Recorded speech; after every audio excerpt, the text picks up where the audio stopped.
கர்த்தருடைய வார்த்தைக்கு நாம் செல்வோம். ரோமர் 10ஆம் அதிகாரம் 12ஆம் வசனத்தை எடுத்துக்கொள்வோம்.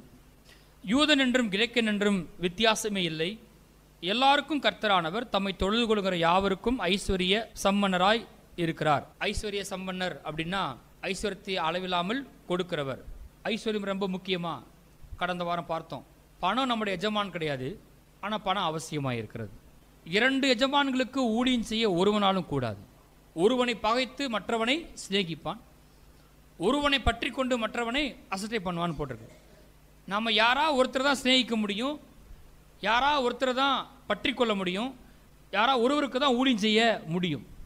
2 எஜமான்களுக்கு ஊழியம் செய்ய ஒருவனாலும் கூடாதுன்னு சொல்லிட்டு அந்த 2 எஜமான் யாரா இயேசுவே சொல்றாரு. ஒன்று தேவன், இன்னொன்று பணம். தேவனுக்கும் உலக பொருளுக்கும் ஊழியம் செய்ய உங்களால் கூடாது.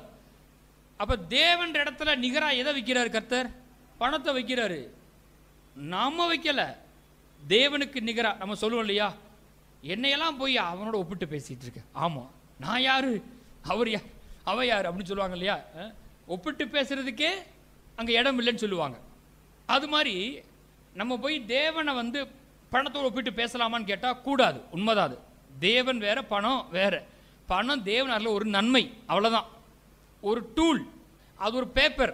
நாளையிலேருந்து காலையில் 100 ரூபா நோட்டு செல்லாதுன்னு சொன்னால் என்ன செய்வீங்க நீங்கள்? முடிஞ்சு, அது பேப்பர் கீழே தான் போடணும், வேறு வழி கிடையாது. அப்படிப்பட்ட பணத்தை குறித்து தேவன் பேசும்போது இயேசுவே என்ன செய்கிறாரு?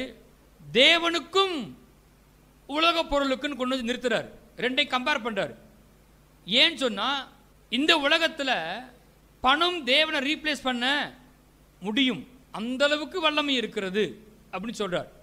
அது தப்பாக புரிஞ்சுக்கிற கூடாது. பணம் இருந்தால் தேவன் தேவையில்லைன்னு சொல்ல வரீங்களா? அப்படி சொல்லவே இல்லைங்க. நீங்கள் டக்குன்னு எடுத்து ஓடிடாதீங்க. சில பேர் இந்தா சொல்லிட்டாரு பாருங்க, வாங்க ஓடுவோம், தப்பாக புரிஞ்சுக்கிறாங்க. என்ன சொல்ல வரேன்னா, அநேக இடங்களில் பணம் தேவனை என்ன செய்யுது? ரீப்ளேஸ் பண்ணுற அளவுக்கு வல்லமை உடையதாக இருக்குது. அதான் உங்கள்கிட்ட ஒரு கேள்வி கேட்டேன் போன வாரத்தில்.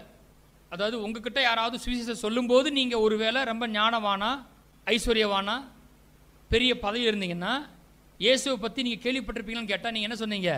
கண்டிப்பாக காது கொடுத்துருக்க மாட்டோம். ஏன்னா என்ன சொல்ல வரோம் அப்படின்னா, அப்போ என்னுடைய தேவைகள்லாம் எது ஃபுல்ஃபில் பண்ணிடுது?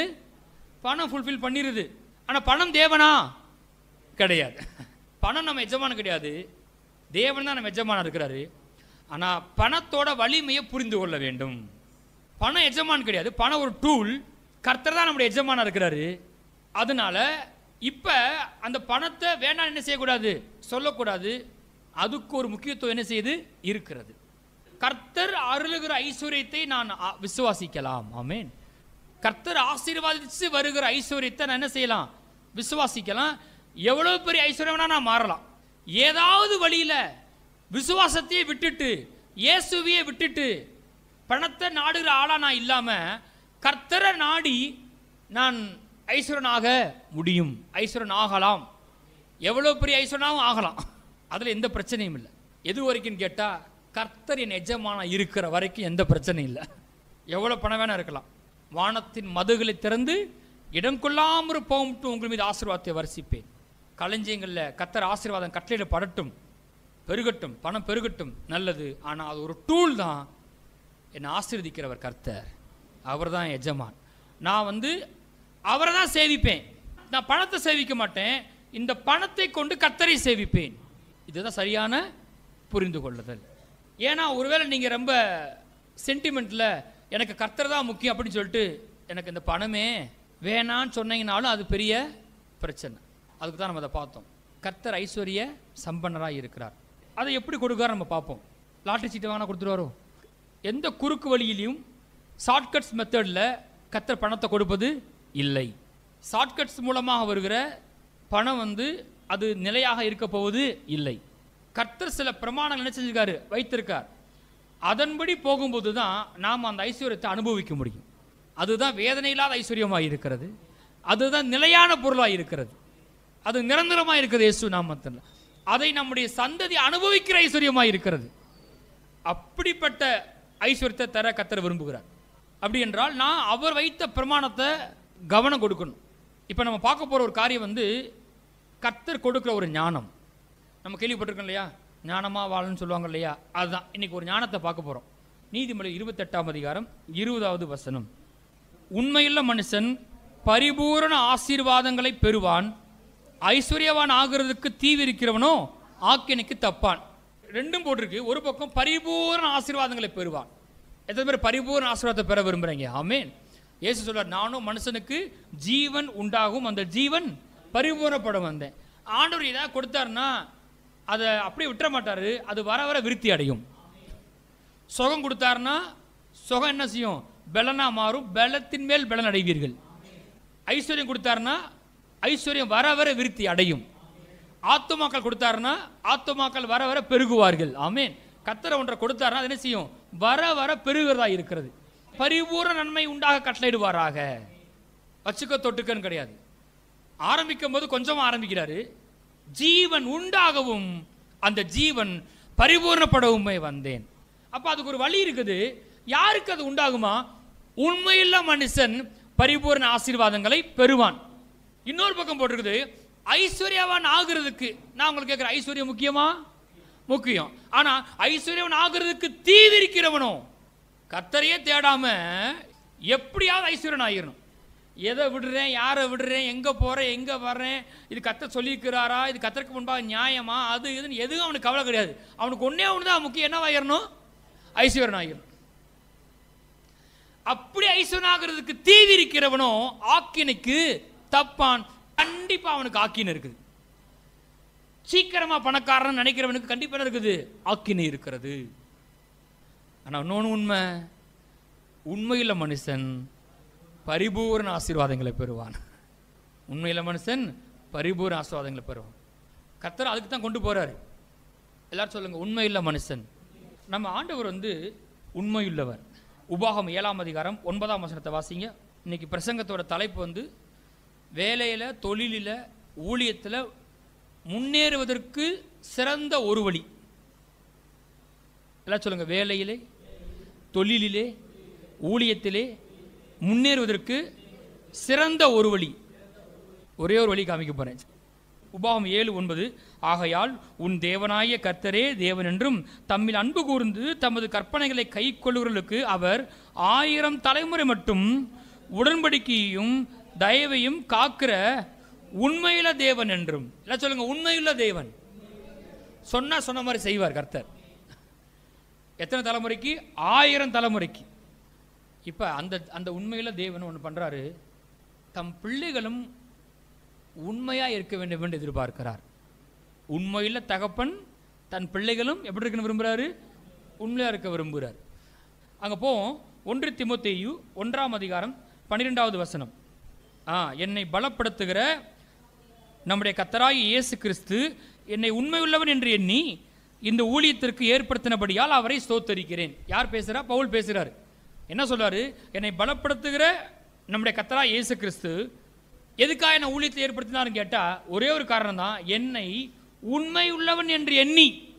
இவன்கிட்ட கொடுத்தா எப்படி இருப்பான்? உண்மையா இருப்பான். இவன் ரொம்ப திறமையான ஆளு, இவனுக்கு எல்லாம் தெரியுமாக்கும், அதை பத்திலாம் கிடையாது. அவர் எதிர்பார்க்கிற ஒரு ஒரு தரம் உண்மையுள்ளவனா இருப்பான். உண்மை இருக்கா அவன்கிட்ட? பெருகிறோமோ பெருகலையோ, பெருசாகிறோமோ இல்லையோ, ஆனா உண்மையா இருக்க போறேன். கர்த்தருக்கு முன்பாக உண்மையா இருக்க போறேன். இது ரொம்ப ஆழமான ஸ்டாண்டர்ட். எந்த சூழ்நிலையிலும் உயர்வுக்காக நான் என்ன செய்ய மாட்டேன்? உண்மை தன்மையிலிருந்து விலக மாட்டேன். பெருகுன்றது எனக்கு முக்கியம்தான், ஐஸ்வர்யம் எனக்கு முக்கியம்தான். ஆனா ஒருபோதும் கர்த்தருக்கு முன்பாக உண்மையாக இருப்பது என்ன செய்ய மாட்டேன்? விலக மாட்டேன். சில வேலைகளை தவறுறோம். கோயில தான் போட்டிருக்கு, நாம உண்மையிலாத இருந்த போதும் அவர் உண்மையிலராக இருக்கிறார், நம்மளை மன்னிக்கிறார். ரைட்டு. ஆனா ஒரு ஆழமான தீர்மானம் உள்ள இருக்கணும் நம்ம வாழ்க்கையில், இருதயத்தில். கர்த்தருக்கு முன்பாக உண்மையாக இருக்க போறேன். அது ஈஸி கிடையாது. ஏன்னா அதை பிரேக் பண்ற மாதிரி நிறைய சூழ்நிலை என்ன செய்யும்? வரும். அப்பெல்லாம் நிரூபிச்சு காமிக்கணும் பரலோகத்துக்கு. சோதோம் ராஜா வெள்ளியும் பொண்ணையும் கூச்சி வச்சுட்டு சொல்றான், ஆபிரகாம் இந்த பொருட்களை எடுத்துக்கொள்ளும், ஜனங்களை எனக்கு தாருன்னு சொல்றான். ஆபிரகாம் சொல்றாரு, ஆபிராமை ஐஸ்வர்யனாக்கினேன் என்று நீ சொல்லாதபடிக்கு. ஆபிரகாம் ஐஸ்வர்யனாக்குனது சோதோம் ராஜா வந்துடக்கூடாது. யாருந்தா வரணும்? கர்த்தர் தான் வரணும். பார்த்தீங்களா? கவனமா இருக்காரா? அன்றைக்கி நடந்தது யாருக்காவது தெரியுமா? நான் கேட்குறேன். யாருக்குமே தெரியாது. ஆபிரகாமும் வந்து, இந்த பாரு நான் கண்ணை காட்டுறேன், நீ அந்த இளநீ கட்டில் கொடுத்து வச்சிரு, அது மாதிரி அந்த பக்கமாக கொடுத்து விட்டுரு. அப்படிலாம் இல்லை. அதான் விஷயம். இப்போ நல்லா நம்ம செய்கிற காரியம் ஆவிக்குரிய உலகத்துக்கு வெளிச்சமாக இருக்கிறது. நமக்கு தெரியும், பிசாசுக்கு தெரியும், தேவனுக்கு தெரியும். ஒருவேளை நம்ம அப்படி உண்மையாக இல்லைன்னா, கர்த்தாவே என்னை மன்னியும், உண்மை போல் உண்மையாக இருக்க எனக்கு உதவி செய்யும். டீலிங்ஸில் குறிப்பாக பண விஷயத்தை பற்றி பேசுகிறோம் இல்லையா? பண விஷயத்தில் எப்படி இருக்கணும்? உண்மையாக இருக்கும். கொடுக்கல் வாங்கல உண்மையாக இருக்கணும். அப்போ ஆண்டவர் வந்து என்ன சொல்ல வந்தேன், அவர் உண்மையாக இருக்கிறதுனால தாம் பிள்ளைகளை எப்படி இருக்க விரும்புகிறாரு?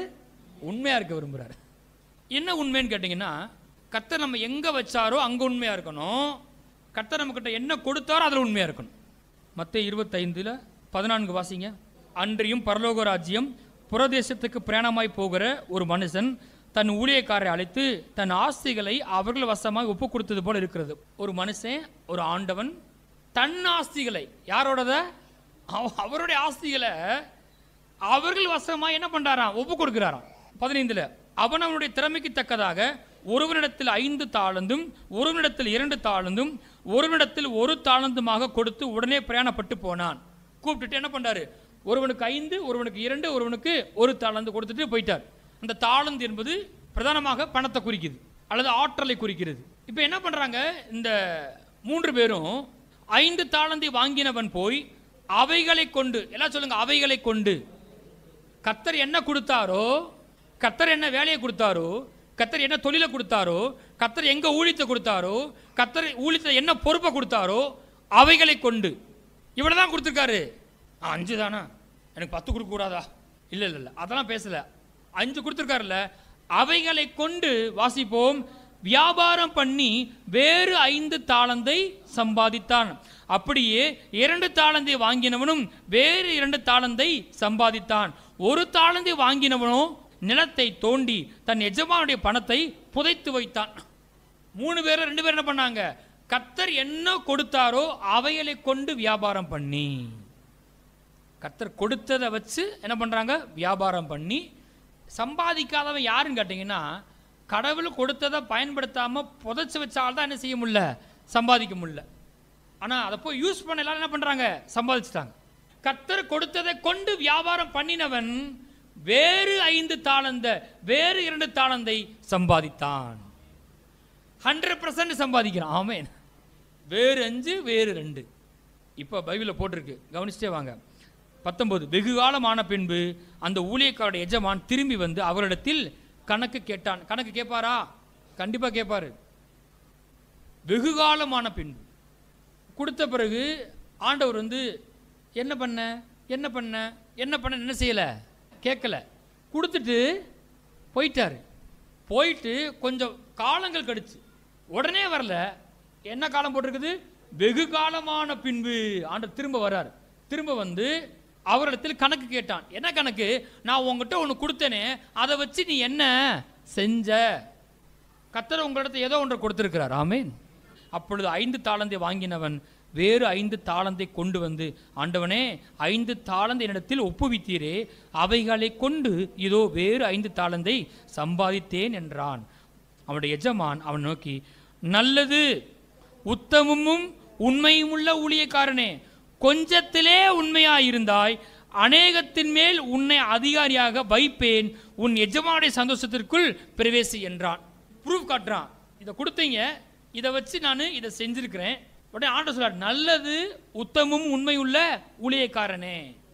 கர்த்தர் கொடுத்ததை பயன்படுத்தி பெருக்கணும்னா அவங்கள பார்த்து கர்த்தர் என்ன சொல்றாரு? உத்தமமும் உண்மையுள்ள ஊழியக்காரனே, கொஞ்சத்திலே உண்மையா இருந்தாய். எவ்வளவு உண்மையா இருந்த? கொஞ்சத்துல. ஏன்னா கர்த்தர் கொஞ்சம் தான் கொடுத்தாரு இவனுங்களுக்கு. ஆனால் தெரியாது கர்த்தர் பின்னாடி வரப்போறாரு, பெரிய ப்ரமோஷன் வரப்போது, என்ன செய்யாது? தெரியாது. ஆனால் கொடுத்ததை இவங்க என்ன பண்ணாங்க? அற்பமாக நினைக்காம கொடுத்ததை பயன்படுத்தினார்கள். ஆண்டவர் வந்து ஒன்று சொல்றாரு, கொஞ்சத்தில் உண்மையா இருந்தாய், நான் உன்னை அநேகத்தின் மேல் அதிகாரி ஆக்குவேன். அங்க போட்டுருச்சு, உண்மையில மனுஷன் பரிபூர்ண ஆசீர்வாதங்களை பெறுவான், ஐஸ்வரனாகிறதுக்கு தீ விரிக்கிற ஆக்கனுக்கு தப்பான். நீங்கள் யோசிக்கிறேன், என்கிட்ட கொஞ்சம் தான் இருக்குது, எனக்கு அது இல்லை இதில்னு யோசிக்கலாம். ஆண்டவர் உங்களுக்கு சொல்றாரு, கொஞ்சத்திலே உண்மையாயிரு. நான் எடுத்தோன்னே அநேகத்தை தர முடியாது. நான் ஏன் காண்பிக்கிறேன்? எடுத்தோன்னே ஆண்டவர் என்ன செய்யறதில்ல, டொம்முன்னு மூட்டையை கட்டி போறதில்ல டொம்முன்னு. நீ கொஞ்சத்தில் உண்மையா இருந்தனா நான் உன்னை அநேகத்தின் மீது அதிகாரியாகும். அந்த அநேகம் நீங்க சம்பாதிச்சது கிடையாது, கர்த்தர் கொடுப்பது. ஆமென். நாம செஞ்சது ஒன்னே ஒண்ணுதான். என்னது? அவர் கொடுத்த அந்த கொஞ்சத்துல உண்மையா இருந்த, அவ்வளவுதான். ஆனா நான் சொல்றேன், நாம சம்பாதிக்காத அநேகம் வரப்போகுது இயேசு நாமத்தினால. நீங்க நினைச்சு பார்க்காத ஆசீர்வாதம், நீங்க நினைத்திராத ஐஸ்வர்யங்கள், நம்ம நினைத்திராத ஆத்துமாக்கள், உயர்வுகள், அதை கர்த்தர் தர போகிறார் இயேசு நாமத்தினால. அந்த உயர்ந்த ஸ்தானத்தை கர்த்தர் தர போகிறாரு. அந்த வேலையில உயர்வை, தொழில பெருக்கத்தை, எல்லை விஸ்தாரமாகிறத இதெல்லாம் யார் செய்ய போறா? கர்த்தர் செய்ய போறார். ஏன் வேலை இன்னைக்கு கர்த்தர் என்கிட்ட என்ன கொடுத்திருக்காரோ, என்ன எங்க வச்சிருக்காரோ அங்க என்னவா இருக்கணும்? உண்மையா இருக்கணும். கர்த்தர் என்ன ஒரு சபையில் நாட்டி இருக்கிறாரா, அந்த சபைக்கு உண்மையா போகணும். அந்த சபையில் என்ன செய்யணும்? நாட்டப்படணும். நீங்க ஒரு வேலை ஸ்தலத்தில் லோ லெவல்ல இருக்கலாம், ஆனா அங்க உண்மையா இருந்தீங்கன்னா ஆண்டவர் என்ன செய்வார்? உங்களை அதிகாரியாக்குவார். அநேகத்தின் மீது அதிகாரியாக வைப்பேன்றார் ஆண்டவர். ஒரு இடத்துக்கு வேலைக்கு போறீங்க, இங்க இருந்து ஆரம்பிப்போம். ஒரு வீட்டு வேலைக்கு போறீங்க, அங்க எப்படி இருக்கணும்? சத்தமா சொல்லுங்க, உண்மையா இருக்கணும். வீட்டு வேலைக்கு போறீங்க, அங்க உண்மையா இருக்கணும். சின்ன ஊழியம் பண்றீங்க, ஒரு 2 பேருக்கு ஆண்டவர் வார்த்தை சொல்லிக்கிட்டு இருக்கிறீங்க, அங்க எப்படி இருக்கணும்? உண்மையா இருக்கணும். ஒரு 2 சிறு பிள்ளைகளுக்கு சண்டே கிளாஸ் எடுக்கிறீங்க, அப்படி இருக்கணும். அங்க எப்படி இருக்கணும்? உண்மையா இருக்கணும். 10 பேர் வரல, 15 பேர் வரல, 20 பேர் வந்தாதான் நான் பண்ணேன். 20 பேர் வர வைக்கிற கர்த்தர், அது கர்த்தர் வேலை. ஏன் வேலை? ஆண்டவர் கொடுத்த அந்த 2 பேருக்கு எப்படி இருக்கணும்? உண்மையா இருக்கு. 500 பேர் வந்தாதான் நான் நல்லா பிரசங்கம் பண்ணுவேன். இல்ல 50 பேர் இருக்கும்போது நல்லா பிரசங்கம் பண்ணணும். ஆமென். 5 பேர் இருந்தாலும் அப்படிதான் பிரசங்கம் பண்ணணும், ஒருத்தர் இருந்தாலும் அப்படிதான் பிரசங்கம் பண்ணணும். ஆமென். நாம ஒருத்தருக்கும் எப்படி பிரசங்கம் பண்றோமோ அதுதான் 1000 பேர் வரும்போது பிரசங்கம் பண்ண போறோம். ஏன் தெரியுமா? ஆண்டவர் ஒரு பிரமாணத்தை சொல்லிக்கிறாரு. ஏன் ஆண்டவர் இப்படி கொஞ்சத்தை மட்டும் கொடுக்குறாரு? நிறைய கொடுக்கும் போதே மூட்டையை கட்டி கொடுத்துட வேண்டியதானே அப்படின்னு சொன்னா, இயேசு சொல்லியிருக்காரு. லூக்கா 16 வந்திருக்குது, கொஞ்சத்தில் உண்மையுள்ளவன் அநேகத்திலும் உண்மையுள்ளவனாக இருப்பான், கொஞ்சத்தில் அநீதி உள்ளவன் அநேகத்திலும் அநீதி உள்ளவனாக இருப்பான். இது பிரமாணம். ஒருத்தர் டெஸ்ட் பண்ணணும் அப்படின்னா நிறைய கொடுத்து டெஸ்ட் பண்ண வேண்டிய அவசியம் கிடையாது. அவங்ககிட்ட கொஞ்சம் பணத்தை கொடுத்து, கொஞ்சம் ஆத்துமாக்களை கொடுத்து, கொஞ்சம் பொறுப்பை கொடுத்து, சின்ன பொறுப்பை கொடுத்து அவங்கள பார்த்து கண்டுபிடிச்சிடலாம் ஆள் எப்படின்னு. நிறைய தர மாட்டார் ஆண்டவர். தர்றேன், அது என் சித்தம் தான். ஆனால் நான் முதல்ல உன்னை பார்க்க விரும்புகிறேன், உன்னுடைய தரத்தை பார்க்க விரும்புகிறேன். நான் இப்போ உன்னை கொடுத்துருக்கேனே கொஞ்சம், அதில் உண்மையாக இருக்குயா? நீ அதில் உண்மையாக இருந்தனா நானே என்ன செய்வேன்? உன்னை அநேகத்துக்கு அதிகாரியாக வைப்பேன். அநேகத்தை நம்ம இழுக்க கொண்டு வர முடியாது. நல்ல எதிர்காலம் கர்த்தர் கரத்தில் இருக்குங்க. உயர்ந்த ஸ்தானம், வேலையில் உயர்வு, பெரிய பொசிஷன், ஆவிக்குரிய காரியங்களில் அடுத்த லெவல் போகிறது, அடுத்த ரேங்க் போகிறது, எல்லாம் கர்த்தர் கரத்தில் இருக்குது. ஏன் கரத்திலும் இருக்குது. ஏன் கரத்தில் இருக்குது? இன்னைக்கு என்ன கொடுத்தாலும் அதில் எப்படி இருக்கணும்? உண்மையாக இருக்கணும். நான் எதிர்காலத்தை குறித்து பயப்பட வேண்டிய அவசியம் இல்லை. கொஞ்சம் சம்பளம் வாங்கும் போதே கண்டுபிடிச்சிடலாம் இவங்க உண்மையாக இருப்பாங்களா இல்லையான்னு. அதை கர்த்தருக்கு விதைப்பாங்களா விதைக்க மாட்டாங்களா? நிறைய தேவதாசர்களை காண்பிக்க போகிறேன். அவங்க எல்லாருமே ஆரம்பிக்கும் போது எங்கே உண்மையாக இருந்தாங்க? கொஞ்சத்தில் உண்மையாக இருந்தாங்க. நம்ம பார்த்து ஆச்சரியப்படுற எல்லா தேவதாசர்களும் யாக்கோபை பார்த்து ஆச்சரியப்படுறோம், 2 பரிவாரம் ஆயிடுச்சா. யோசேப்பை பார்த்து ரொம்ப ஆச்சரியப்படுறோம், எகிப்துக்கே அதிகாரி ஆயிட்டான். தாவீதை பார்த்து ஆச்சரியப்படுறோம், ஆடு மேய்ச்சவே ராஜாவாயிட்டான். இப்படிலாம் நம்ம சொல்கிறோம். ஆனால் இவங்க எல்லாருமே கொஞ்சத்தில் உண்மையாக இருந்தது தான் தேவனாலே அநேகத்துக்கு அதிகாரி ஆக்கப்பட்டார்கள். இவங்க ஒருவேளை கொஞ்சத்தில் மாத்திரம் உண்மையாக இல்லை அப்படின்னா அந்த யோசேப்பை நாம நினைக்கிற அந்த தாவீது, அந்த யாக்கோபு மேலே வந்திருக்க முடியாது. தாவீது ஆண்டவர் உயர்த்திட்டார், தாவீதை உயர்த்திட்டாரு. இல்லை தாவீதுக்கு ஒரு குணநலன் இருக்குது, கர்த்தரை அட்ராக்ட் பண்ணுகிற ஒரு காரியம் இருக்குது. ஒரு பாட்டு வந்திருக்கு பாருங்க, அருமையான பாட்டு. வானாதி வானங்கள் கொள்ளாதவரே, வார்த்தையால் விவரிக்க கூடாதவரே அல்லவர், பரலோக கவனத்தை ஈர்க்க வேண்டுமே, அப்பாவும் கண்களில் கிருபை வேண்டுமே. பரலோக கவனத்தை ஈர்க்க வேண்டுமே. பக்கம் சொல்லுங்க, பரலோக கவனத்தை ஈர்க்க வேண்டுமே. மற்றவங்க மனுஷங்க என்ன பார்த்து என்ன சொல்றாங்க? அவங்க அட்டென்ஷன் கிடையாது. அவங்க என்ன நினைப்பாங்க, இவங்க என்ன நினைப்பாங்க, அவங்க என்ன பார்க்காம, அதில் எனக்கு வேணாம். எனக்கு யாருடைய கவனம் வேணும்? பரலோகம் என்ன பார்க்கணும். அது யாரு மேலே விழும் தெரியுமா? கொஞ்சத்தில் உண்மையாக இருக்கிறது. கர்த்தருடைய கண்கள் பூமி எங்கும் உலாவிக் கொண்டிருக்கிறது தம்முடைய வல்லமை விளங்க பண்ணும்படிக்கு. யாரை பார்க்குதுன்னு கேட்டால், கொடுத்த வேலையில் யார் உண்மையாக இருக்கா. பெருகுவதற்கு சிறந்த வழி, உயர்வுக்கு சிறந்த வழி, நிரந்தரமான வழி கொஞ்சத்திலே உண்மை. ஒருவேளை நீங்கள் ஒரு இடத்துல வேலை பார்க்குறீங்கன்னு வச்சுக்கோங்க, ஒரு இடத்துல வேலை பார்க்குறீங்க. அப்போ எப்படி இருக்கணும் அப்படின்னு கேட்டிங்கன்னா, வாசிப்போம். நீதிமொழிகள் 25ஆம் அதிகாரம் 13ஆம் வசனம். கோடை காலத்தில் உறைந்த மலையின் குளிர்ச்சி எப்படி இருக்கிறதோ அப்படியே உண்மையான ஸ்தானாபதியும் தன்னை அனுப்பினவருக்கு இருப்பான். அவன் தன் எஜமான்களுடைய ஆத்மாவை குளிர பண்ணுவான். ஒரு வேலைக்காரன் எப்படி இருக்குன்னு கேட்டால், கோடை காலத்தில் உறைந்த மலையின் குளிர்ச்சி எப்படி இருக்கிறதோ அப்படியே உண்மையான ஸ்தானாபதியும் தன்னை அனுப்பினவருக்கு இருப்பான். அப்போ ஒரு இடத்துல வேலை பார்த்தோம்னா எப்படி இருக்கணும், அவனோட ஆத்மாவை குளிர பண்ண வைக்கணும். நல்ல வேலை, இந்த மனுஷனை வேலைக்கு வச்சோம், சொன்ன வேலையை ஒழுங்கா, அப்படி தான் பேர் வாங்கணும். உண்மையுள்ள ஸ்தானாபதி, உண்மையில் ஒரு வேலைக்காரன். நல்ல உதாரணம் பார்த்தீங்கன்னா, ஒரு உண்மையில் ஊழியக்காரன் பார்க்கும்போது நீங்கள் ஆபிரகாமுடைய ஊழியக்காரனை பற்றி வாசிருக்கீங்களா? ஆதியாகமம் 24ஆம் அதிகாரம் 3ஆம் வசனத்தை வாசிப்போம். நான் குடியிருக்கிற கானானியருடைய குமார்த்திகளில் நீ என் குமாரனுக்கு பெண் கொள்ளாமல் நீ என் தேசத்துக்கும் என் இனத்தாரிடத்துக்கும் போய் என் குமாரனாகிய ஈசாக்குக்கு பெண் கொள்வேன் என்று வானத்துக்கு தேவனும் பூமிக்கு தேவனுமாகிய கர்த்தர் பேரில் எனக்கு ஆணையிட்டு கொடுக்கும்படிக்கு நீ உன் கையை என் தொடையின் கீழ் வை என்றான். அதாவது ஆபிரகாம் தன் ஊழியக்காரனை அழைச்சி ஒரு வேலை கொடுத்து விடுறாரு. எங்கேயா வேலை பார்த்து ஒரு வேலை கொடுத்து விடுவாங்க இல்லையா, அது மாதிரி ஒரு வேலை கொடுக்குறாரு.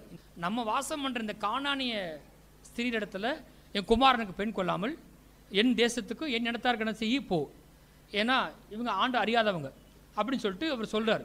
ஒரு பொறுப்பை கொடுக்குறாரு, ஒரு வேலையை சொல்லி அனுப்புகிறார். இந்த வேலையை செஞ்சு கொடுங்கன்னு அனுப்புகிறாங்க. நீங்களும் ஒரு வேலைக்காரனாக இருப்பீங்க, ஒரு இடத்துல வேலை பார்ப்பீங்க, ஒரு இடத்துக்கு ஒரு தொழில் காரியமாக போகிறீங்க, ஒரு பொறுப்பை கொடுத்துருக்காங்க. பாருங்கள், இந்த நம்ம ஆலயம் கட்டுறோம் பார்த்தீங்களா, அதில் நாங்கள் பட்ட பாடு சில வேலைகளில் சில ஆள்கள் அற்புதம். ஒரு வேலையை சொன்னால் போதும், சொன்னதை விட எஜமானிய உள்ளத்தை என்ன பண்ணுறாங்க, குளிர பண்ணுறாங்க. சொல்ல வேண்டிய அவசியமே இல்லை.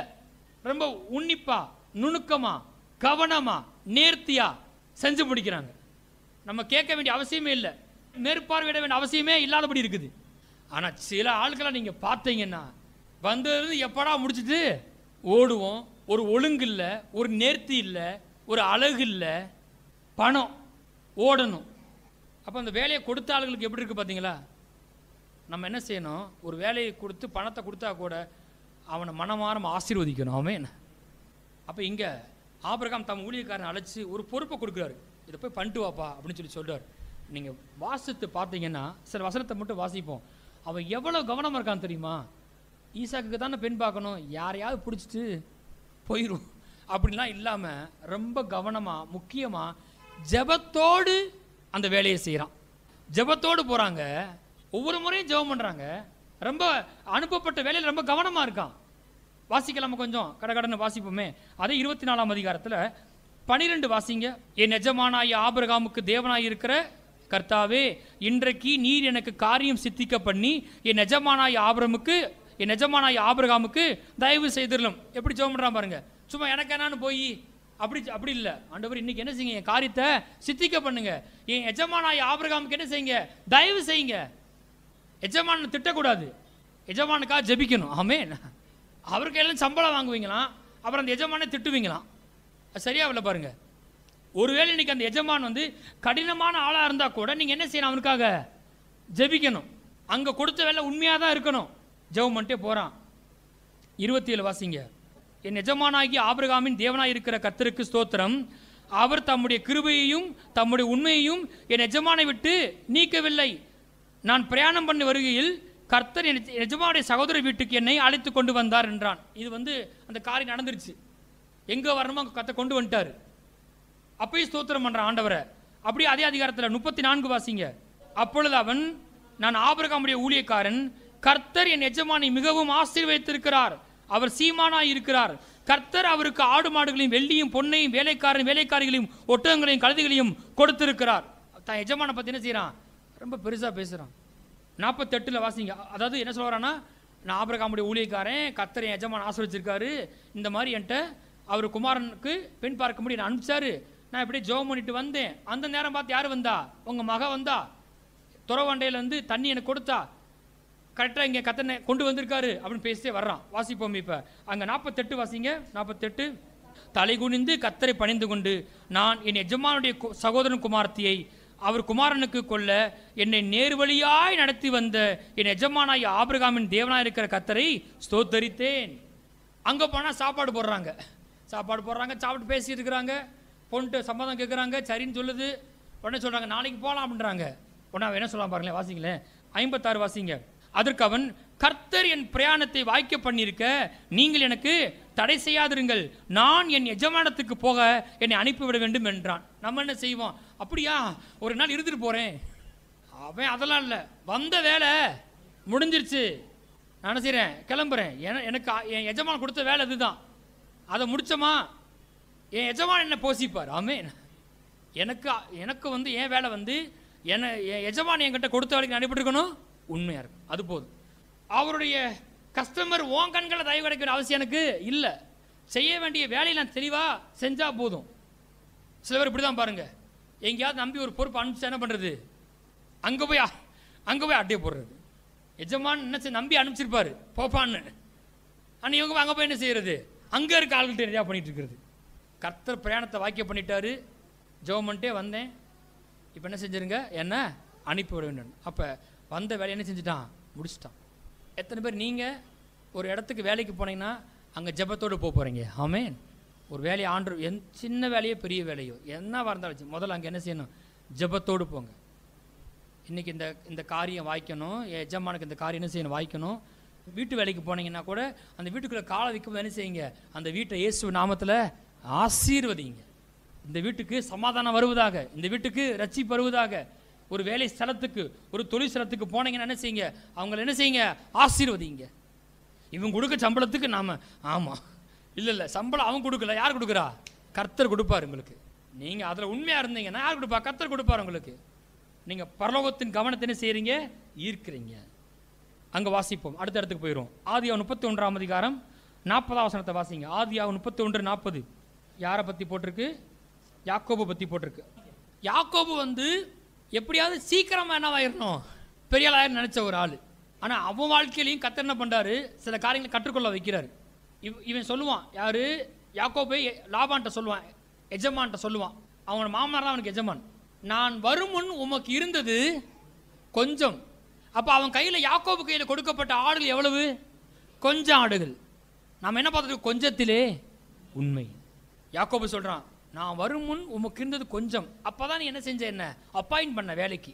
கொஞ்சமாக தான் இருந்துச்சு, நான் கொஞ்சமாக தான் இருக்குன்னு என்ன செய்யலை, சும்மா என்ன செய்யலை, இருக்கலை. கொஞ்சத்தில் எப்படி இருந்தேன், உண்மையாக இருந்தேன். என் நிமித்தம் கர்த்தர் ஒன்று என்ன செஞ்சார், பிளஸ் பண்ணார். எப்பவுமே நாம் இடத்த வேலையை பார்த்தோம்னா நம்ம நிமித்தம் அங்கே காரியம் என்ன செய்யணும், வாய்க்கணும், மாறணும். இந்த மனுஷனை வச்சதுனால என்ன செய்யுது, காரியம் நல்லா போகுது, எப்படா அவனை தூக்கலாம், எப்படா அனுப்பலாம் நினைக்கக்கூடாது. கர்த்தர் நிரூபிப்பார். நீங்கள் இடத்த வேலை பார்த்தீங்கன்னா உங்களால் அவங்களுக்கு பிளஸ்ஸிங் வர்றதை, பெருக்கம் வர்றதை கர்த்தர் காண்பிப்பார். கர்த்தர் காண்பிப்பார். உங்களை அவங்க தள்ள முடியாதுங்க. வேலை போயிருமோ அதெல்லாம் அந்த பயம்லாம் தேவையில்லை. அங்கே உண்மையாக இருக்கணும். எப்படியாவது பெரியாளாக நினச்ச ஒரு ஆள் 40 போட்டிருக்கு, பகலிலே வெயிலும் இரவிலே குளிரும் என்னை பட்சித்தது, நித்தர் என் கண்களுக்கு தூரமாக இருந்தது, இவ்விதமாய் பாடுபட்டேன். அதாவது இப்படி என்ன செஞ்சேன், வேலை பார்த்தேன். நான் உங்கள்கிட்ட கேட்குறேன், கவனிங்க. வேலை ஸ்தலத்தில் ஹார்ட் ஒர்க் பண்ணணுமா, வேலையில் கடினமாக வேலை பார்க்கணுமா? அந்த கடினம்ன்றது தப்பாக எடுத்துக்கிறாதீங்க. நல்லா கவனிங்க. 2 காரியம் இருக்குது. ஒன்று கஷ்டம், அது வேற. அதை நீங்கள் என்னதான் வேலை பார்த்தும் ரிசல்ட்டே வரல அப்படின்னா அதுதான் கஷ்டம். ஆனால் கடவுள் கொடுத்த பொறுப்பில் ஹார்ட் ஒர்க் பண்ணணும். கண் விழிப்பு அவசியம், பிரயாசம் அவசியம். கொஞ்சம் நித்திரை கொஞ்சம் குறையலாம், கொஞ்சம் பிரயாசம் இருக்கலாம், செலவு பண்ண வேண்டி இருக்கலாம், இப்படிலாம் இருக்கும். என்ன எப்படி இருக்குது அப்படின்னு சொல்லக்கூடாது. ஆமாம், அப்படி தான் இருக்கும். கொஞ்சம் பிரயாசம் இருக்கும், உடல் உழைப்பு இருக்கும். கர்த்தரே அப்படிப்பட்டவர் தாங்க. ஆனால் அப்படியே இருந்துடாது, கர்த்தர் உங்களை உயர்த்துவார். ஆமென். ஆரம்ப நாட்களில் வேலை செய்யும்போது சில ஆட்கள்லாம் சில வேலையில் போட்டுட்டா அவங்களுக்கு ஒன்றுமே சொல்லக்கூடாது அப்படின்னு நினைக்கிறாங்க. கிடையாது, சொல்லத்தான் செய்வாங்க. என்ன பண்ணுறது, பகலில் வெயிலும் இரவிலே குளிரும் என்னை பட்சித்தது. என்ன தெரியுமா, அந்த கொஞ்சம் ஆட்டை என்ன செய்யணும், பாதுகாக்கணும். அவங்க காலத்தில் ஆடு மேய்க்கிறது தான் தொழில். ஆமாம், இந்த கொஞ்சம் ஆட்டது நரி வந்து ஓனாய் வந்து தின்னா என்ன தின்னாட்டினா என்ன, இது இது பெருகிதான் இதாக போதா? இல்லை, அதுதான் பெருகுச்சு. அது மேலே கர்த்தருடைய ஆசீர்வாதம் வந்துச்சு. அவன் செய்ய வேண்டிய பொறுப்பை செய்யும்போது அது என்ன செஞ்சு பெருகிருச்சு. இப்போ கர்த்தர் யாக்கோபை என்ன பண்ணிட்டாரு? பிளஸ் பண்ணிட்டார். இப்போ பார்த்தீங்கன்னா கர்த்தருடைய அப்பாயிண்டட் டைம் வந்து அவர் வரும்பொழுது பிளஸ்ஸிங் இறங்கும் போது இவனுக்கு யாக்கோபுக்கு வந்து சம்பாதிக்கும் போது ஆடுகள் என்ன செய்யுது? சீக்கிரமாக பெருகுது. புரிஞ்சுங்க, ஆமென் சொல்லுங்க பார்ப்போம். ஒரு சமயம் கொஞ்சத்தில் உண்மையாகவே இருக்கிறான். ஆனால் ஒரு டைம் என்ன செய்யுது? வருது. கர்த்தர் வந்து என்ன செய்ய போகிறார்? அளந்து கொடுக்க போகிறார். நீ எப்படி அளந்தையோ இப்போ நான் என்ன செய்ய அளக்க போகிறேன். ஏன் அளக்கிற அளவை ரொம்ப பெருசுன்னு கர்த்தர் சொல்லுகிறார். ஆமென். நான் கொடுத்த கொஞ்சத்தில் உண்மையாக இருந்தே இல்லை, இப்போ நான் அளக்கிறேன் பாரு, அளந்து கொட்டுவார். ஆமென். அதான் நினைத்திராத காரியம் உங்கள் வாழ்க்கையில் அற்புதம் நடக்க போகுது இயேசு நாமத்தினால. எதிர்பாராத உயர்வுகள் வரும், எதிர்பாராத ஐஸ்வர்யங்கள் வரும். கர்த்தர் வந்து பணத்தை உங்களுக்கு கூட கொடுப்பார். ஆமென். ஆட் ஆகும், நீங்கள் நினச்சே பார்த்துருக்க மாட்டீங்க. இப்போ கார் வாங்கணுமா? கார் வரும். ஆமென். இப்போ போய் ஒத்தி வீட்டுக்கு போகணுமா? ஒத்தி வீட்டுக்கு போகிற மாதிரி ஆயிரும். இப்போ போய் தொழிலில் கொஞ்சம் எல்லையை பெருசாக்கணுமா? வேறு வழி இல்லாமல் பெருசாகும் இயேசு நாமத்தினால. அப்படி தான் நடக்கும். கடவுள் ஆசீர்வாதம் வந்து அப்படி தான் நடக்கும். அப்போ உண்மையாக இருந்தான். யோசேப்பு எடுத்துக்கோங்க. நான் என்ன சொன்னேன்? கர்த்தர் வச்ச இடத்துலையும் கர்த்தர் கொடுத்தது என்ன எப்படி இருக்கணும்? உண்மையாக இருக்கணும். யோசேப்பை பாருங்கள், குழியில் கடந்தான், விட்டு போட்டாங்க, இடத்த அடிமையாக போகிறான். போத்திபார் வீட்டில் இருக்கிறான். போத்திபார் வீட்டில் என்னவா இருக்கிறான்? சத்தமாக சொல்லுங்க. அடிமையாக இருக்கிறான். அடிமை, எதுவுமே பேச முடியாது. சொன்ன வேலையை செய்யணும், அவ்வளோதான். அந்த சொன்ன வேலையை ஒழுங்காக செஞ்சால் வயலில் போட்டிருக்கு. எஜமான் பார்க்குறானா, கர்த்தர் அவனோட கூட இருக்கிறார் என்றும் அவன் செய்கிற யாவையும் கர்த்தர் வாய்க்கப்பனார் என்றும் எஜமான் கண்டு அவனை வீட்டுக்கு விசாரணை கர்த்தனாக்கினான்னு போட்டிருக்கு. தனக்கு ஊழியக்காரனும் தனக்கு பிஏ வச்சுக்கிட்டான். இப்படி தான் பாருங்கள், கர்த்தரப்பள்ளி நம்ம எங்கேயா வேலை பார்த்தோன்னா நீங்கள் உங்கள் முதலாளிக்கு உங்கள் எஜமானுக்கு நெருக்கமான ஆளாக மாறிடுவீங்க. ஆமென்.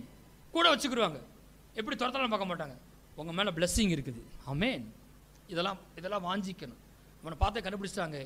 எஜமான் என்ன செஞ்சு கண்டு கொஞ்சத்தை உண்மையாக இருந்தானா? யார் பார்த்துட்டு? எஜமான் பார்த்துட்டு இருக்கான். பார்த்துட்டு என்ன ஆக்கிட்டான்? வீட்டுக்கு விசாரணை கர்த்தர் ஆக்கிட்டான், மேனேஜர் ஆக்கிட்டான். உயர்வு எப்படி வருது பாருங்க. அடிமையாக இருக்கிறேன், இப்படி செய்ய சொல்கிறாங்க, அப்படி செய்ய சொல்கிறாங்க, நான் செய்ய மாட்டேனாக்கும், எனக்கு கஷ்டமாக இருக்குது, எனக்கு இந்த வேலை வேணாமாக்கும், இப்படி என்ன சொல்லிட்டாங்களாக்கும். இப்படி சொன்னால் கதை நடக்காது. கர்த்தரே போத்திபார பார்க்க வைக்கிறார். எஜமான் கண்டு. இந்த எஜமான் பார்க்கலங்க, அந்த எஜமான் பார்த்துட்டார். ஆமென். இப்போ இன்னொன்று, இந்த எஜமான் ஒருவேளை உங்களை கோவிச்சுக்கலாம், ஒரு நாள் வெளியே போக சொல்லலாம், பயந்துடக்கூடாது.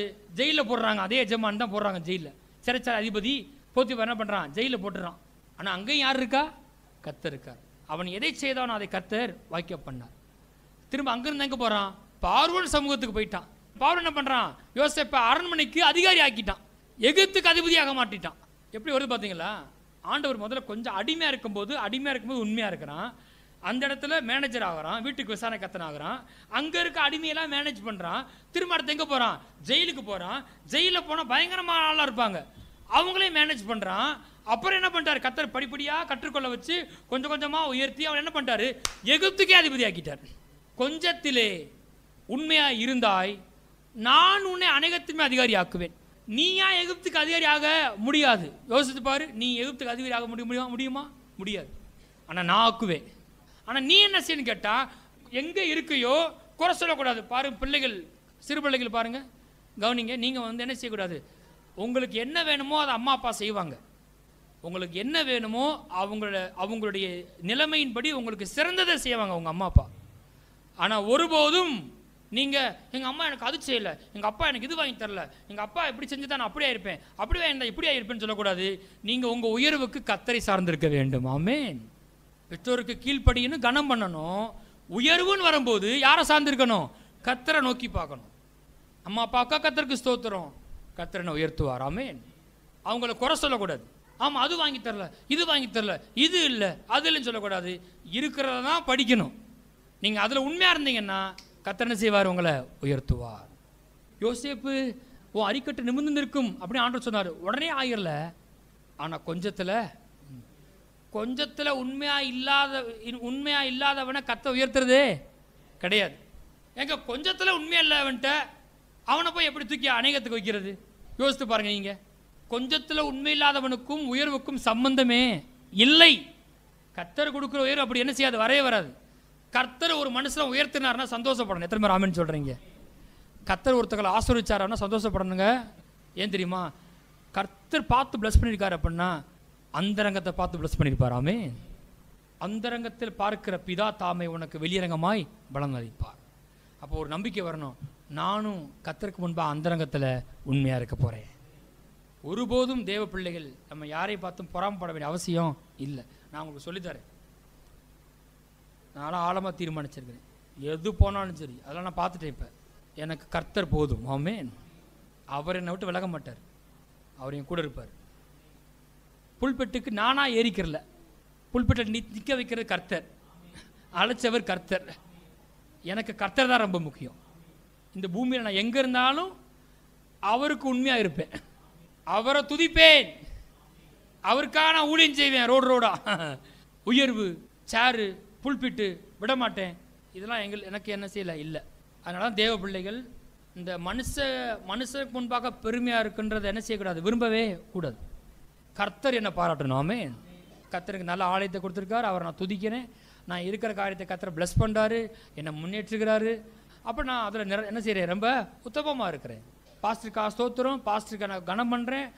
பாஸ்டர் பிரியப்படுத்த அதை நான் செய்ய வேண்டிய அவசியம் இல்லை. நான் கர்த்தரை பிரியப்படுத்த வருகிறேன். ஆமென். நானும் உங்களை பிரியப்படுத்த செய்யலை இல்லை. நம்ம எல்லாரும் கர்த்தரை பிரியப்படுத்த வாழ்ந்து கொண்டிருக்கிறோம். ரொம்ப முக்கியமான ஆள் பார்த்தீங்கன்னா, ஆடு மேய்த்து கொண்டிருந்த தாவீது என்ன வாயிட்டான், ராஜாவாயிட்டான். சரி, தாவீது ராஜாவாக்குனது யாரு, கர்த்தர். சரி, அப்போ தாவீது கண்டிப்பாக கொஞ்சத்தில் என்னவா இருந்திருப்பான்.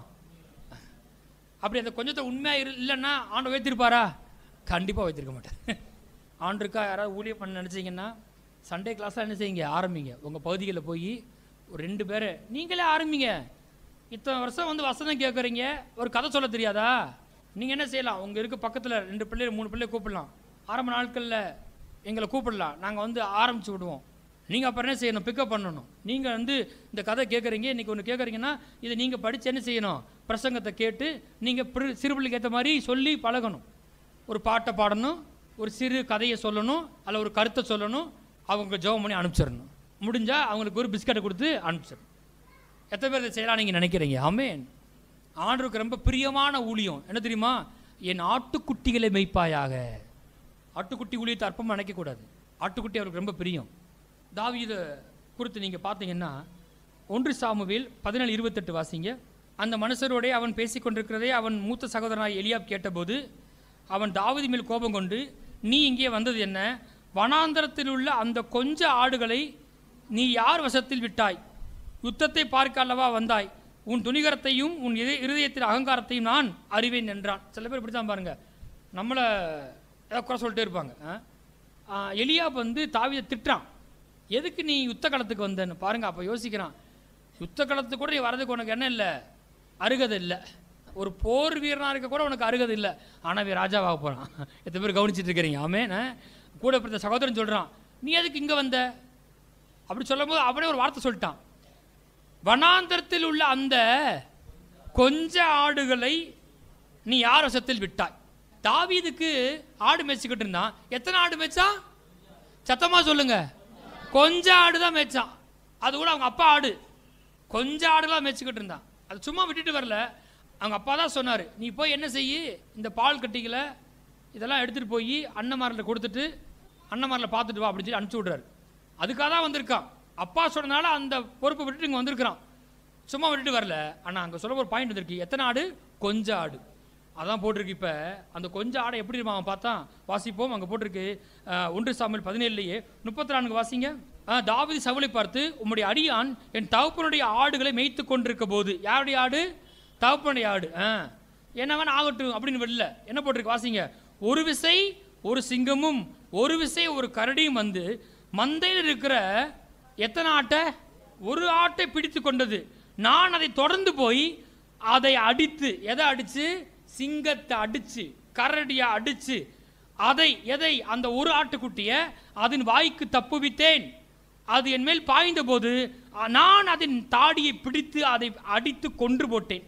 அந்த சிங்கத்தையும் அந்த கரடியும் உங்களுடைய அடியனாகிய நான் கொன்றேன். எங்க கொஞ்சம் ஆடு தாங்க வச்சிருக்கான், 10 ஆடு வச்சுக்கிறோம். அதில் ஒரு ஆட்டுக்குட்டியை எடுத்து எது பிடிச்சிட்டு போயிடுச்சு?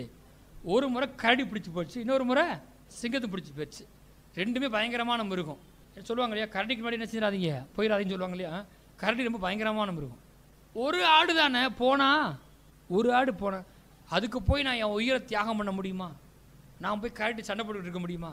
ஒரு ஆடு போனால் போயிட்டு போய் நாளைக்கு இன்னொரு ஆடு வரப்போகுது அப்படின்னு இல்லை. அந்த ஒரு ஆட்டுக்காக அவன் சொல்கிறான், நான் பின் தொடர்ந்து போய் அந்த சிங்கத்தை என்ன செஞ்சேன், அடித்து கொன்னேன், அந்த கரடி அடித்து கொன்னேன். ஒருவேளை கத்தர் வெள்ளம் கொடுக்கல அப்படின்னா, கத்தர் அவன் பட்சமாக இல்லைன்னா என்ன செய்ய முடியாது. அவன் அதெல்லாம் நம்பலை. நான் விருத்த சேதனம் உள்ளவன், நான் போனால் கண்டிப்பாக கத்தர் செய்வார், எனக்கு உதவி செய்வார்.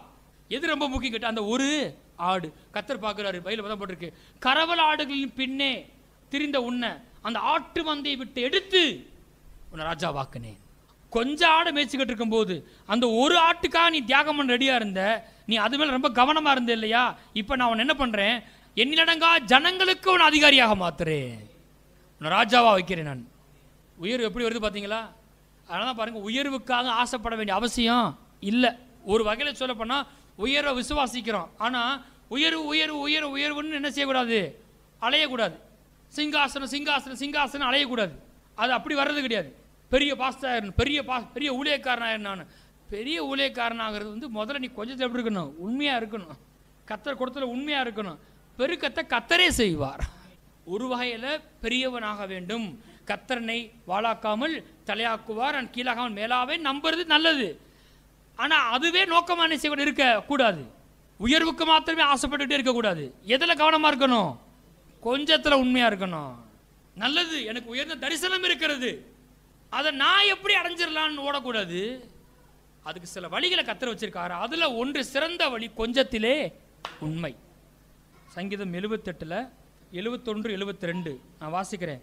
தம்முடைய தாசனாகிய தாவீதை தெரிந்து கொண்டு ஆட்டு தொழுவங்களிலிருந்து அவனை எடுத்தார். கரவலாடுகளின் பின்னாக தெரிந்த அவனை தம்முடைய ஜனமாகிய யாக்கோபையும் தம்முடைய சுதந்திரமாகிய இஸ்ரவேலையும் மேய்ப்பதற்காக அழைத்து கொண்டு வந்தார். இவன் அவர்களை தன் இருதயத்தின் உண்மையின்படியே மேய்த்து தன் கைகளின் திறமையினால் அவரை நடத்தினான். பார்த்தீங்கன்னா, ஆடு மேய்க்கும் போது உண்மையாக இருந்தவன் ஆட்களை கொடுத்த பிறகு எப்படி இருக்கிறான், இருதயத்தின் உண்மையின்படியே. அப்போ கத்தருக்கு நல்லா தெரியுது, ஆடு மேய்க்கும் போதே உண்மையாக இருந்தவன் ஆளை கொடுத்தாலும் உண்மையாக இருப்பான். எப்படி எப்படி எப்படி எப்படி ஆடு மேய்க்கும் போதே உண்மையாக இருந்தவன் இவங்கிட்ட ஆள்களை கொடுத்தாலும் எப்படி இருப்பான், உண்மையாக இருப்பான். மீன் பிடிக்கிற வேலையில் மீன் பிடிக்கிற வேலை தான் இல்லை, அந்த மீன் பிடிக்கிற வேலை உண்மையாக இருக்கும்போது மனுஷரையும் பிடிக்க வைக்கிறார் கர்த்தர். ஆமென்.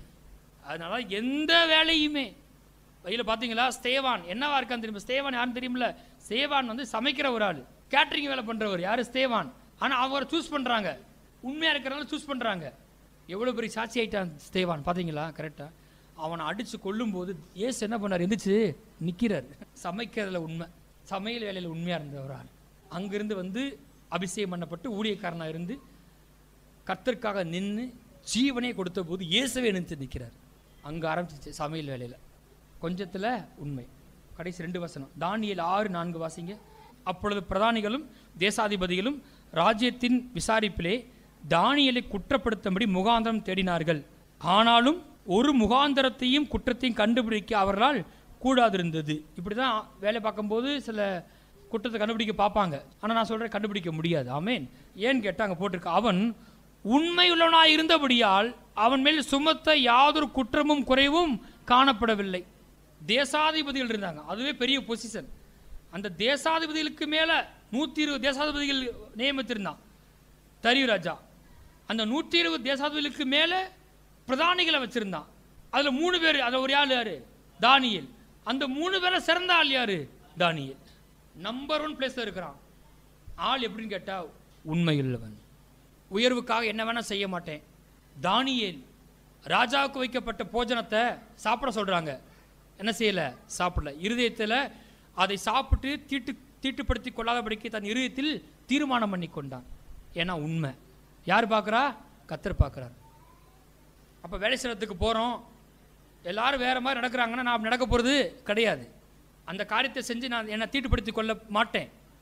அவங்க தப்பாக பேசுகிறாங்க, எஜமான குறை பேசுகிறாங்க, தப்பாக பேசுகிறாங்க, நான் பேச மாட்டேன். கொஞ்சத்தில் உண்மையாக இருக்கு. இப்போ வெளிப்படுத்தலில் போட்டிருக்கு, நிறைய பேர் நம்ம வந்து அநேகத்தை எதிர்பார்க்குறோம், பெரிய வாசல் திறக்குன்னு நினைக்கிறோம் இல்லையா? எத்தனை பேர் எதிர்பார்க்குறீங்க? எனக்கு ஆண்டவர் வாசலை திறக்கணும் அப்படின்னு நினைக்கிறோம் இல்லையா? எல்லாரும் அப்படி தான் ஊழியத்தில் நான் நினைக்கிறேன் ஆண்டவர் திறந்த வாசலை உண்டாக்கணும், இந்த வழியை திறக்கணும் அப்படின்னு நம்ம நினைக்கிறோம். சரியா? நான் சொல்ற வாசலை திறக்கிறது கர்த்தர். ஏன்னா கீ அவர்கிட்ட தான் இருக்குது. ஒரு வாசலை பூட்டவும் முடியும், திறக்கவும் முடியும். அவர் பூட்டினா திறக்க முடியாது, திறந்தா பூட்ட முடியாது. எத்தனை பேர் உங்களுக்கு கர்த்தர் வாசல் திறக்கணும்னு விரும்புகிறீங்க? சரியா? அதுக்கும் ஒரே ஒரு வழி தான் அவங்ககிட்ட இருக்குது, ஒரு சிறந்த வழி இருக்குது. வாசிங்க, வெளிப்படுத்தல் 3ஆம் அதிகாரம் 7 வாசிப்போம். பிலதெல்பியா சபையின் தூதனுக்கு நீ எழுத வேண்டியது என்னவெனில், பரிசுத்தம் உள்ளவரும் சத்தியம் உள்ளவரும் தாவீதின் திறவுகோலை உடையவரும் ஒருவரும் பூட்டக்கூடாதபடிக்கு திறக்கிறவரும் ஒருவரும் திறக்கக்கூடாதபடிக்கு பூட்டுவருமாய் இருக்கிறவர் சொல்லுகிறதாவது, உன் கிரியைகளை அறிந்திருக்கிறேன்.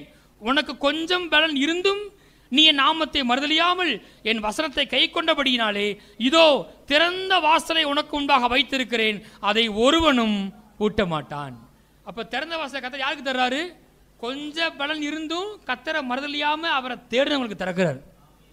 ஆமா, சபைக்கு வரணுமாக்கும், ஏற்கனவே சிரமமா இருக்கு, இந்த சம்பளத்தை இந்த காசுல வச்சு செலவழிச்சு வேற போகணுமா, இருக்கு நேரம் கிடைக்க மாட்டேன்டுது, நம்ம கிடைக்கிறதே ஒரு நாள் தான் லீவு, இதில் வேற காலேஜ் ஞாயிற்றுக்கிழமை சர்ச்சுக்கு போயிடணும்னா என்ன கிடைக்க போகுது? அங்கே போய் ஏதாவது கிடைக்குமா? அங்கே போனால் ஒன்றும் கிடைக்கும். தான் தருவாங்களா? நான் தரமாட்டேன், கர்த்தர் தருவார். ஆமென். கொஞ்சம் பலன் இருந்தும் நீங்கள் மறுதலியாமல் கர்த்தரை வசனத்தை கை கொண்டபடினால, அவரை முதலாவது வச்சதுனால, அவரை முதலாவது தேடினதுனால அவர் சொல்றாரு, ஒருவரும் பூட்டக்கூடாதபடி திறக்கிறவர் ஒன்று செய்கிறாரு, இதோ உனக்கு முன்பாக திறந்த வாசலை வைக்கிறேன். கொஞ்சம் உண்மையாக இருக்கும்போது அடுத்து திறந்த வாசல் வரப்போகுது. ஆமென். அங்கே உண்மையாக இருக்கும்போது கர்த்தர் அப்புறம் ஒரு திறந்த வாசலை உண்டாக்குறார். ஆமென். இப்படி கர்த்தர் மென்மேலும் என்ன செய்கிறாரு? உயர்த்தி கொண்டே இருக்கிறார். கொஞ்சத்திலே உண்மையாயிருந்தாய், நான் உன்னை அநேகத்தின் மேல் அதிகாரியாக வைப்பேன்.